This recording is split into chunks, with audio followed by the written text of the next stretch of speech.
Under the most difficult circumstances and conditions in the politics of Zimbabwe, we have seen Vice President Amai Kore together with other CCC champions making sure that they prepare the road for 2023 elections and they make sure that a victory comes home. So you will see kuti grassroots politics is the strategy which has been adopted by Nelson Chamisa.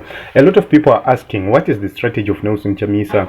And here is the proof. This is the main strategy, that is grassroots politics. You don't need to go around on social media announcing each and every move you are making.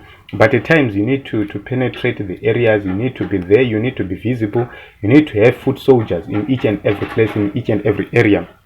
And at the end of the day, people will be surprised to see different results coming out. So you will see kuti patundu 2023 poto inenge yabikwa, poto inenge yaiva. Iwewe do your part, adopt a polling station, make sure that you are winning on your own polling station. Register to vote 2020.